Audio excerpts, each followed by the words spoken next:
this is the first rig I'm throwing this pre-spawn. If you know me, you know I love a paddle tail, but this is my specific rigging that I use right now in the pre-spawn, especially after I haven't been fishing all winter, to start looking for bass and catching bass. And yeah, you know I love fishing a paddle tail on a jig head, but that exposed hook sometimes, especially in the pre-spawn, when we're looking for bass, can be a little annoying because you can get hung up more. And also, even with like something like an underspin like this, especially here in Massachusetts, we get a lot of weeds that grow first, especially on the bottom. It can get kind of annoying. Or if you have a lot of that scum, like your dead leaves that died down during the fall and just covering the bottom, anything just like your little swivel here on the bottom of your underspin can also pick up a lot of that debris. So how I fish a paddle tail when I don't know what my water is like, I don't know what kind of stuff is in that water over the winter, we're going to an EWG hook on a paddle tail, something less than 4 inches, something small just to get that bite. And I'm actually going to use a bullet sinker. This is a 3/16 ounce. I like a lighter weight here, anything under like 3/8 ounce, because we don't have to fish too deep. It's not even for the weight that we're using this. We're going to take a bobber stopper. That's the big thing here. We want a bobber stop and push it right up against the Texas and keep it pegged. And this does a few things. One, especially with all the debris in the water, I don't know what's died in the water over the winter, and I don't want to pull that stuff every cast. I just need a way to constantly be casting and looking for fish. Even that little bit of line that's sticking out or the knot on your hook can actually pull up that debris. So actually what we're going to do is take our bobber stopper and our bullet sinker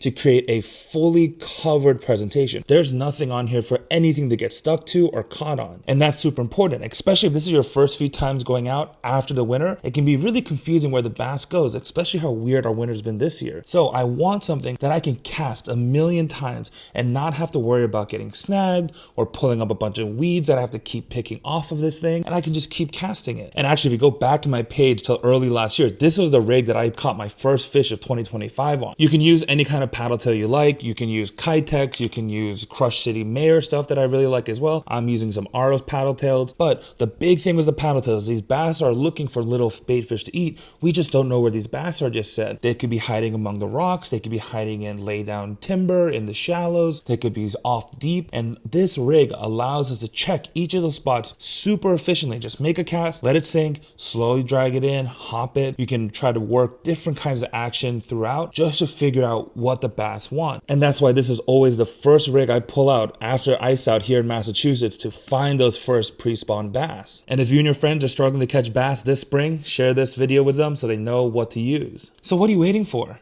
Get out there.